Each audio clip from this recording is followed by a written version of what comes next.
तराईको धोती आयो है भन्थ्यो। तर मलाई त्यही के फरक परेन, भन्नेले त भन्यो, गर्नेले मैले त गरिहालेँ हैन। यदि हामी अमेरिकाको खाना यहाँ खाने भने हाम्रो नेपाली खाना अमेरिकामा किन जान सक्दैन? यति सेफहरू हाम्रो बाहिर छ। अहिले हेर्दा त गन्दा पनि हामी 1000 भन्दा बढी सेफहरू त युरोप कन्ट्री, अस्ट्रेलियादेखि लिएर इन्डिया छ। अनि पाउने भनेको त अहिले त धेरै पाइसकेको छु। पहिला त तराईको मान्छे काठमाडौँ आउँदा पनि डिस्काउन्ट थियो, अहिले त महेश भनेर सबैले चिनिरहेछ। खास गरेर मैले अहिले खास गरेर स्टार्टर होस्, मेन कोर्स होस् र डेजर्ट होस्, त्यस्तो 50 भन्दा बढी खानालाई मैले प्रेजेन्टेसन गरिसकेको छु। योभन्दा पहिले मैले मिथिला मसाला मटका चाय भनेर मैले प्रेजेन्टेसन गरिसकेको छु, बगियालाई प्रेजेन्टेसन गरिसकेको छु। जसरी थकाली थाली, नेवारी थाली, त्यसरी मैथली थालीलाई पनि मैले अहिले नेपालमा प्रेजेन्टेसन गरिसकेको छु। त्यसपछि हाम्रो स्टार्टरहरूमा लिँदा हामी कचरी भन्छौँ, बडी भन्छौँ, फोफी भन्छौँ, आलु चप भन्छौँ, धेरै यस्तो स्टार्टरहरू छ, त्यसलाई मैले प्रेजेन्टेसन गरिसके। यहाँलाई कार्यक्रम द भोइस अफ सेफमा हार्दिक स्वागत गर्दछु। नमस्ते सर। हिजो आज सेफ महेश शाह के कुरामा व्यस्त छ? हिजो आज सेफ महेश शाह खास गरेर हाम्रो जुन लोकलपन हो र खानाहरूको, नेपाली खानाको विकास, सम्वर्धन र त्यसलाई कसरी इन्टरनेसनल लेभलमा लग्ने, त्यस कार्यमा अहिले बिजी छु म। हजुर, विगत 2 दशक लामो समयदेखि तपाईँ यो कलनरीको भान्जे पेसामा हुनुहुन्छ। कसरी सोच्नु भएको थियो 20 वर्ष अगाडि गरेको मेहनतले आज रङ ल्याउँछ भनेर बिचमा कुनै बेलामा कुनै मोडमा सोच्नु भएको थियो? त्यस्तो सोच भनेको हामी अब तराईको मान्छे, गाउँको मान्छे, अहिले पनि गाउँमा हामीलाई भान्से भनेर जिस्काउने चलन अहिले पनि छ। तर त्यो आफ्नो ठाउँमा हो। उनीहरूलाई 5 स्टार होटल भनेको केही थाहा थिएन। गाउँमा जाँदा अहिले पनि मान्छेले सोचिरहेछ कुनै होटलमा जाँदा कस्तो हुन्छ, के काम गर्छौ, तर भान्सेको महत्त्व के छ, कसो छ, कसैलाई गाउँमा पनि थाहा छैन अहिलेसम्म पनि। तपाईँलाई थाहा छ कि वर्ल्डमा व्हाइट कोट भनेको 3 जनालाई मात्र हो, पाइलट, डाक्टर अनि सेफलाई।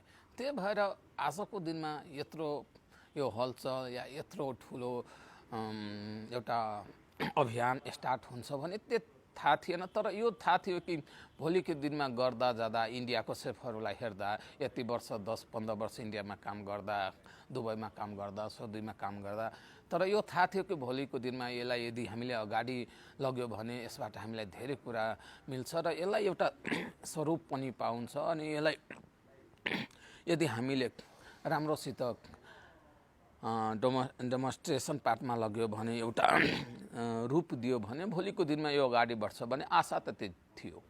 तराईको मध्यमवर्गीय परिवारमा जन्मनु भएको तपाईँको बुवा किसान हुनुहुन्छ। के सोच लिएर छोरालाई कलकत्तामा बिएसएम गर्न पठाउनु भयो?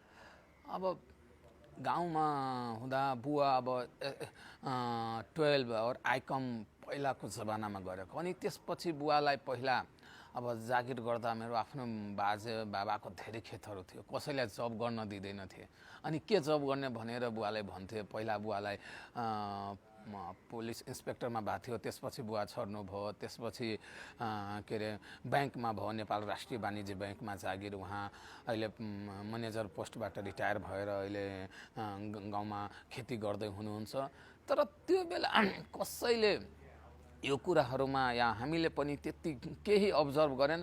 मात्रै होटल म्यानेजमेन्ट त्यो बेलाको लागि नयाँ कोर्स थियो र होटल 5 स्टार कसैले त्यो गाउँतिर थाहा थिएन। अनि त्यही सोचले म पनि अगाडि बढेर होटल म्यानेजमेन्ट कोर्स गरेर बुवाहरूबाट केही अब्जेक्सन थिएन। ल तिमी जे गर्छौ, तिमीलाई जे मन लाग्छ गर, I am free for that one.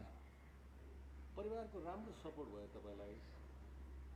एउटा सांस्कृतिक सम्पदाले भरिपूर्ण ठाउँ छ जनकपुर मिथिला। मिथिलामा जन्मेको 20 वर्ष अगाडिको महेश शाह के सोच्थ्यो? म नेपाली खानालाई भोलिको दिनमा के योगदान गर्न सक्छु, अथवा म कन्टिनेन्टल खाना सिक्छु या इन्डियन खाना सिकेर अगाडि बढ्छु भन्ने के सोच्थ्यो त्यो बेला 20 वर्ष अगाडि? त्यो बेला जब काम गर्दै जाँदा, जब होटल म्यानेजमेन्ट गऱ्यो, होटल म्यानेजमेन्ट गर्दा सबै डिपार्टमेन्टमा होटलमा के रहेछ थाहा भयो। थाहा हुँदा मलाई बेस्ट लाग्यो भन्यो। हामीलाई पनि त गाउँतिर र हाम्रा नेपालतिर त्यति खानाहरू छ, त्यसलाई पनि केही गर्न मिल्छ। तर पनि कन्सेप्ट भनेको सबैलाई अगाडि बढ्नु थियो। अनि खास गरेर मैले बढी क्वान्टी इटालियन, मेक्सिकन यो खानाहरूमा फोकस गरेँ। हामीले नेपाली क्युजिन र इन्डियन क्युजिनलाई अलिकति कमै फोकस गरेर बढीतिर युरोपियन फुडतिर फोकस गरेर काम गर्दै गर्दै जाँदा चाहे साउदी अरबमा होस्, चाहे बेङ्गलोरमा होस्, चाहे दिल्लीमा होस्, चाहे कलकत्तामा होस्, बढी फोकस मैले कन्टिनेन्टल गरेँ। तर यो गर्दा गर्दै जब मैले 2007मा साउदी अरब, थाहा छ तपाईँलाई मुस्लिम कन्ट्री हो, त्यहाँ पुग्दा त सबैले भन्थ्यो यो मेरो खाना, यो मेरो खाना, यो मेरो खाना। म पनि नेपालको मान्छे त मेरो खाना के रहेछ, हामी त त्यही सोचमा लाग्यो। अनि खोज्दा खोज्दै त हामीले हेरेको उनीहरूले जुन भन्छ खाप्सा राइस, त्योभन्दा राम्रो त हाम्रो खाना छ। उनीहरूले जुन रोटी भन्थ्यो, उनीहरूले जुन डेजर्ट भन्थ्यो, त्योभन्दा टेस्टी र त्योभन्दा बढी भराइटी त हामी खानामा छ। तर पनि हामी अगाडि बढिरहेको छ। अनि त्यहीबाट हामीले तिनीहरूलाई अब हामी तराईको तारेको माछा, त्यहाँलाई जब उनीहरूको रोज खोली भन्छ, उनीहरूले जब यो फास्टिङ गरेर आउँदा रोज खोली 5-6 बजे गर्थ्यो, त्यसमा मलाई मैले माछा तारेको खुवाउँथेँ, कुनै बेला अचार नेवारी खुवाउँथे, कुनै बेला धेरै यस्तो यहाँको हाम्रो नेपालीपन भएको खानाहरूलाई टेस्ट गराउँदा उनीहरूले त वाउ कति राम्रो भनेर उनीहरूले भन्थे। अनि त्यही बेलादेखि नै इच्छा थियो कि हामी नेपाली क्युजिनमा केही काम गरौँ, आफ्नो जुन लोकलपन छ त्यसमा काम गरौँ। अनि त्यही बेलादेखि नै इच्छा जागेर आज यहाँसम्म छु सर। जीवनको पहिलो नोकरी कहाँबाट सुरु गर्नु? नेपालको फर्स्ट जब भनेको जब 2003मा होटल म्यानेजमेन्ट कलकत्ता युनिभर्सिटीबाट पास गर्दा यहाँ आउँदा त त्यो बेला माओवादीको प्रकोप थियो। म फेरि तराईको मान्छे, यहाँ बागमतीमा आउँदा बस जलाइदिने, गाडी गरिदिने, आउन काठमाडौँ आउन गाह्रो नै थियो। अनि हामीलाई अब घरभन्दा अलिकति भनौँ न 50 किलोमिटर नभएर इन्डिया, अलिकति हामीलाई पढाइ लेखाइमा सस्तो पनि थियो अनि क्वालिटी पनि थियो, अनि त्यहाँ काम गरेर इजी पनि थियो। त्यही भएर बढीतिर इन्डिया गएर फेरि इन्डियाबाट सबै थोक सिकेर 2015मा आउँदा फर्स्ट मैले एज अ सुसेफ गोकर्न फरेस्ट रिसोर्टमा काम गरेको सर। कतिको गाह्रो भयो? लामो समय इन्डियामा बस्नुभयो, बाहिर बस्नुभयो, गल्फमा खाडीमुलुकमा बसिरहनु भयो, काठमाडौँको यहाँको र काठमाडौँको छेउछाउका जिल्लाका नेपाली दाजुभाइसँग काम गर्दा कति गाह्रो भयो? तपाईँको एसेन्ट बोली पनि अलिकति फरक देखिन्छ, हुनुहुन्छ, गाह्रो भएको भएन? हाम्रो सोच के हुन्छ भने भाषा अलिकति तलमाथि हुने बित्तिकै यो सीमा पारीको भन्ने अलिक हेर्ने चलन, पेल्ने चलन छ। के अप्ठ्यारो भएको थियो तपाईँलाई? अप्ठ्यारो त भयो, त्यसमा केही छैन। अब अहिले पनि त्यहाँ गोकर्णमा काम गर्दा अब खास गरेर त भन्नु नपर्ने हो, तर पनि भन्ने थियो ल तराईको धोती आयो है भन्थ्यो। तर मलाई त के फरक परेन, भन्नेले त भन्यो, गर्नेले मैले त गरिहालेँ होइन। तर पनि त्यहाँ एक्जिक्युटिभ सेफ जीवेश पोखरेल हुनुहुन्थ्यो, त्यहाँबाट ब्याकअप सपोर्ट आयो, भिपी सरबाट राम्रो सपोर्ट आयो। ल भिपी सरको पनि भनाइ थियो कि ल अब यतिजना यहाँ पहाडको मान्छे छ भने 2-3 जना तराईको मान्छे पनि हामी मिक्स कल्चर काम गर्दा अलि इन्भाइरोमेन्ट राम्रो हुन्छ भनेर मैले त्यहाँ आरामले 1 वर्ष काम गरेँ। तर पछि जब सबै साथी हुँदा हुँदा त्यो त हामी कहाँ पुग्यो, त्यसमा केही फरकै भएन कि हामी कहाँको तपाईँ कहाँको भनेर। अनि त्यसपछि त हामी आरामले काम गर्न मिल्यो, अलिकति इन्भाइरोमेन्ट पनि राम्रो भयो, सबैले रेस्पेक्ट पनि गर्यो, अनि काम पनि राम्रोसित भयो। र त्यसमा पछि जब हामी साथीहरूमा मिल्दा केही त्यस्तो तराई र पहाड भन्ने शब्दै आएन, हामी सबै एक हौँ भनेर काम गरियो। सफलता के रहेछ? 20 वर्ष काम गरिसक्नु भयो, सफलता के रहेछ? यो सेफ पेसामा सफलता के रहेछ? अब 20 वर्ष काम गरिसकेपछि सफलता भनेको अब मेरो पनि अब कथन भनेको जबसम्म हामीले एकअर्कालाई सम्मान गर्दैनौँ, एकअर्काको संस्कृतिलाई सम्मान गर्दैनौँ, एकअर्कालाई हामी बुझ्दैनौँ, तबसम्म सायद आजको दिनमा अगाडि बढ्न धेरै नै गाह्रो छ।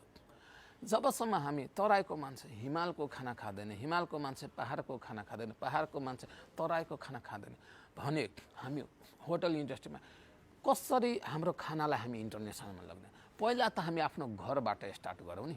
हामी घरको कन्डिसन के छ त्यो पहिला बुझौँ न, हामी एकअर्कालाई सम्मान गरौँ न, अनि बल्ल यो खानाहरूलाई भोलिको दिनमा हामी अगाडि बढ्छौँ। र पाउने भनेको त अहिले त धेरै पाइसकेको छु। पहिला त तराईको मान्छे काठमाडौँ आउँदा पनि डिस्काउन्ट थियो, अहिले त महेश भनेर सबैले चिनिरहेछ। अहिले सबै सेफहरू आफ्नो आफ्नो एरियाबाट छ, कोही हिमाल, कोही पहाड, कोही तराई, मेचीदेखि महाकालीबाट आफ्नो आफ्नो खाना लिएर सबै अगाडि बढिरहेछ। त्यही सन्दर्भमा नेपाली मिथिला भनेर म पनि तराईको खानालाई अगाडि बढाइरहेको छु। त्यसलाई पहिलोचोटि नेपालको इतिहासमा खानाहरूलाई प्लेटिङ र प्रेजेन्टेसन पनि गर्यो। त्यसलाई नेपाल टुरिज्म बोर्डको क्यालेन्डरसम्म पनि लग्न सक्यो। अब तपाईँहरूसित मिलेर टन्नै प्रोग्रामहरू गरिरहेको छु र भोलिको दिनमा मेरो प्लान हो यो जुन नेपाली खाना छ पहिला हामी दर्ता रेजिस्ट्रेसन गराउँ, हरेक भेगबाट के कति खानाहरू छ, अनि त्यसपछि त्यसलाई प्लेटिङ र प्रेजेन्टेसन गरौँ, त्यसपछि हामी ब्रान्डिङ गरौँ। यदि हामी अमेरिकाको खाना यहाँ खाने भने हाम्रो नेपाली खाना अमेरिकामा किन जान सक्दैन? यति सेफहरू हाम्रो बाहिर छ। अहिले हेर्दा त गन्दा पनि हामी 1000भन्दा बढी सेफहरू त युरोप कन्ट्री, अस्ट्रेलियादेखि लिएर इन्डिया छ। अनि त्यो सेफहरूले यो खानालाई त हाम्रो नेपालीपनलाई प्रमोट गर्छ नि त। हाम्रोमा या त हाइजेनिक पार्ट होस्, अर्ग्यानिक पार्ट होस्, न्युट्रिसन पार्ट हो, हरेक खानामा आयुर्वेदिक पन छ, हरेक खानाको मेडिकलसित रिलेटिभ छ। त्यति हुँदा पनि हामी सायद कतै आवाज उठाउन सके छैनौँ। यसलाई कसरी अगाडि लग्ने त्यो गर्न सक्यो। जब हामी अरूको संस्कृतिले आफ्नो टाउकोमा राखेर हाम्रो संस्कृति भन्न सक्छौँ भने आफ्नो संस्कृतिलाई हामी किन अगाडि बढाउन सकिरहेको छैनौँ? यसलाई कसरी लग्ने त्यो पनि हामी तपाईँहरूको माध्यमबाट सबै नेपाली दाजुभाइ दिदीबहिनीहरूलाई रिक्वेस्ट गर्छु कि आऊ हाम्रो नेपाली खानालाई एउटा स्वरूप देऊ। जो जहाँ छ त्यहाँ हाम्रो टिमहरू पनि छ, तपाईँहरू जस्तो मिल्नुभयो खानाको लागि टेस्टको लागि बोलाउनु हामी जान्छौँ, एक एक खानाको टेस्ट गर्छौँ। युट्युब च्यानल पनि छ, त्यसमा हामी हाल्छौँ र यो खानालाई विकास गर्ने क्रममा हामी भोलिको दिनमा सँगै काम गर्नेछौँ। मिथिला खाना के रहेछ सेफ? तपाईँ मिथिलाबाटै हुनुहुन्छ, मिथिला खानाको प्रचार प्रसारको लागि विगत 1-1.5 वर्षदेखि लागि पर्नु भएको छ। मिथिला खाना के हो? हेर्नु, मिथिला खाना भनेको पहिला मिथिला भनेको त्यो बुझौँ। मिथिला भनेको आजदेखि नै त्रेता युगदेखि नै यो तथ्य छ। जब हामीले भन्दा नेपाल र इन्डिया थिएन तब भने मिथिला राज्य थियो है। अनि त्यो बेलादेखि जब राम भगवान यहाँ जनकपुरमा आउँदा त्यसलाई के खाना खुवायो होला, त्यो खानाहरूको पनि टन्नै इतिहास छ। हाम्रो मिथिला खानामा भनेको पहिला त भेजिटेरियन बढी हो है, नन भेज भनेको कमै हो। माछ, मखान र पानको हाम्रो पुरानो इतिहास हो। त्यही भएर डेजर्टदेखि लिएर मेन कोर्सदेखि लिएर स्टार्टरदेखि लिएर सुपदेखि लिएर सलाददेखि लिएर अचारदेखि लिएर अहिले पनि कम्पिटिसन गर्दा राति 12 बजे होस् पनि म माउन्ट एभरेस्टमा चढेर कुनै क्युजिनलाई टक्कर दिन म तयार छु। त्यस्तो हाम्रो खानाको रिच हो र त्यस्तो कल्चर हो। तर पनि यसलाई कसैले अगाडि बढाउन सके छैन, या त यसलाई एउटा प्लेटिङ, प्रेजेन्टेसन, ब्रान्डिङ र प्रमोटिङ गर्नुपर्ने त्यो पार्ट छैन। अनि त्यसैमा अहिले हामी काम गरिरहेछौँ सबैसित मिलेर। अनि यसलाई कसरी एउटा रूप दिने, एउटा स्वरूप दिने, यसलाई कसरी अगाडि लग्ने, त्यसै सन्दर्भमा म अहिले काम गरिरहेको छु सेफ। कस्ता खानाहरूलाई तपाईँले अहिलेसम्म प्लेटिङ र प्रेजेन्टेसन गरिसक्नु? खास गरेर मैले अहिले खास गरेर स्टार्टर होस्, मेन कोर्स होस् र डेजर्ट होस्, त्यस्तो 50भन्दा बढी खानालाई मैले प्रेजेन्टेसन गरिसकेको छु। योभन्दा पहिले मैले मिथिला मसाला मटका चाय भनेर मैले प्रेजेन्टेसन गरिसकेको छु, बगियालाई प्रेजेन्टेसन गरिसकेको छु। जसरी थकाली थाली, नेवारी थाली, त्यसरी मैथली थालीलाई पनि मैले अहिले नेपालमा प्रेजेन्टेसन गरिसकेको छु। त्यसपछि हाम्रो स्टार्टरहरूमा लिँदा हामी कचरी भन्छौँ, बडी भन्छौँ, फोफी भन्छौँ, आलु चप भन्छौँ, धेरै यस्तो स्टार्टरहरू छ, त्यसलाई मैले प्रेजेन्टेसन गरिसकेको छु।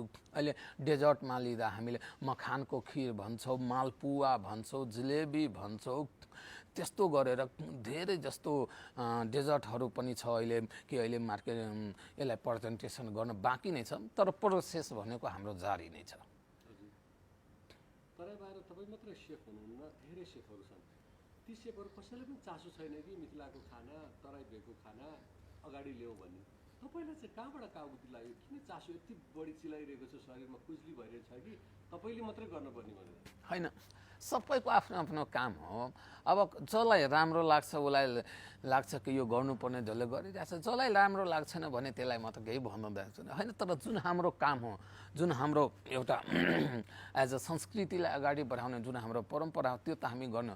कहिले पनि लोकलपन हाम्रो खाना, नेपाली खानालाई त यो हामी रातिको 12 बजे पनि बढाउन तयार हुन्छौँ न, त्यो त हाम्रो हो। जसरी इन्डियाले गरिरहेछ, जसरी अस्ट्रेलियाले गरिरहेछ, जस्तो अमेरिकाहरूले गरिरहेछ, हामी क्रन्ची चिकन बर्गर त अमेरिकाको हुँदा पनि हामी नेपालमा खाइरहेछौँ।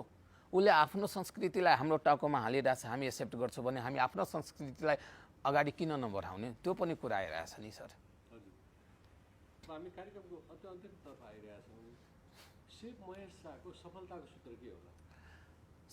सेफ महेश शाहको सफलताको सूत्र भनेको त हामी काम गरिरहेको छु। अहिले फलको मेरो चिन्ता छैन, तर भनेको सङ्घर्ष भनेको हाम्रो जारी नै हो। या त यतातिर होटल लाइनमा हो, या त कलेजमा हो, या त नेपाली खानाको डेमोन्स्ट्रेसनमा हो, या प्रचार प्रसारमा हो, त्यति नै हाम्रो हो। सफलता भनेको पछि हेरौला, तर कार्य हाम्रो जारी छ।